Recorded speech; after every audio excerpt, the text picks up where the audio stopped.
Hi, this is MJ, and welcome to another episode of Totally True Tales. Today I'm going to share the story of the very first time me and my brother flew on a plane by ourselves. We'd just arrived in Miami from Lima, and we were trying to get to Salt Lake City in Utah to meet my uncle and aunt. And we were supposed to have one more flight with my mom, and then she would take us to the gate and see us off, and we would arrive at Utah and be collected by my uncle and aunt. However, our flight was canceled. We got new flights.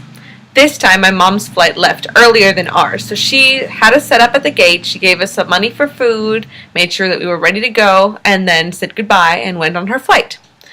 Now, everything was supposed to be fine. We boarded the plane and settled in and got ready for our flight, but the plane wasn't taking off. And we weren't really sure why. We didn't really know much. We were just kind of playing some cards, talking amongst ourselves, trying not to worry too much. But the time kept passing and nothing was happening. And there was this one flight attendant, his name was Keith, and he kept going back and forth between the cabin and the cockpit. And he would keep telling us, giving us little updates about things, like, I don't remember the details, but basically saying, things aren't looking so good, and eventually got to the point where he said, things are really not looking great. This plane is probably not going to go. They haven't officially canceled the flight yet, but if anybody would like to start the deboarding or deplaning process, we can start that now. Then eventually the flight was officially canceled. And so people started leaving the plane, and every once in a while somebody would have a question for him, like asking for advice or where to go, and he would help them with that.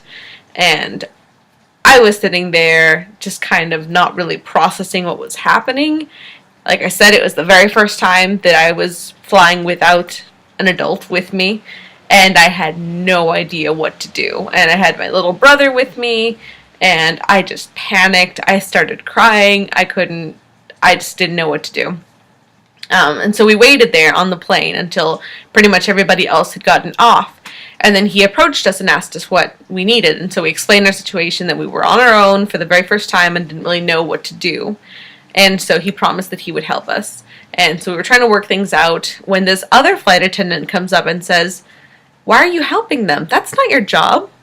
And I was just sitting there like, "Excuse me, lady. Could you please not?" Anyway, fortunately, he was a really nice guy and didn't listen to her and let us off the plane, and then told us to give him our phone so he could contact our parents. So he called my dad, and he was on the phone with my dad for a while. The biggest issue was that our flight had been purchased with miles, which meant that he couldn't really transfer it to another airline. So it was a bunch of complications and a lot of weird stuff. The point is, eventually they managed to work something out, and so Keith told us to follow him. And he would lead us to another flight.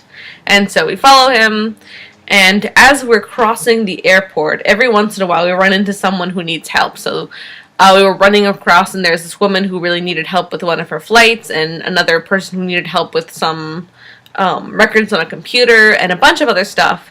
And every time somebody needed help, he quickly paused, fixed the problem, and moved on. He just was like a problem-solving machine. It was unbelievable and really cool to watch.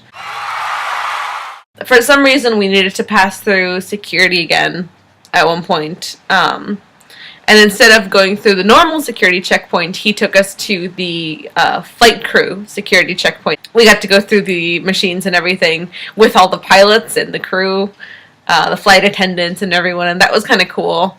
And then he took us to our new gate and informed the flight attendant. He told her, please, look after these kids, make sure they make their next flight.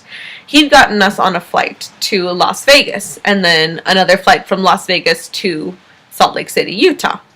And the coolest part about the whole thing is that the flight he got us to Las Vegas was first class. This is the very first time I had ever flown first class. Granted, it was a very small plane and it was a very short flight, so it wasn't like from the movies where you see, huge bed seats and 5-course meals and giant TVs and everything. But it was really nice. It was more comfortable than, you know, sitting in the back, and we had good food, and it was just such a relief to have this wonderful experience after all of the stress. And he gave us his number. Keith, he gave us his number and told us to please call him once we got to Las Vegas, and to call him again once we got to Utah. And so he did. So we got to Las Vegas, we got a few more snacks, and then got on our last flight, and we made it to Salt Lake City. And we called him and let him know that we were okay. He made sure that we got there, and we really owe him big time. Definitely more than I was bargaining for, but I'm just really glad that someone was around to help us out, and very thankful that there are people like that. So, shout out to Keith wherever he is, and if you guys have any crazy stories about traveling or anything like that, let me know in the comments below, and don't forget to like and subscribe. See you next time.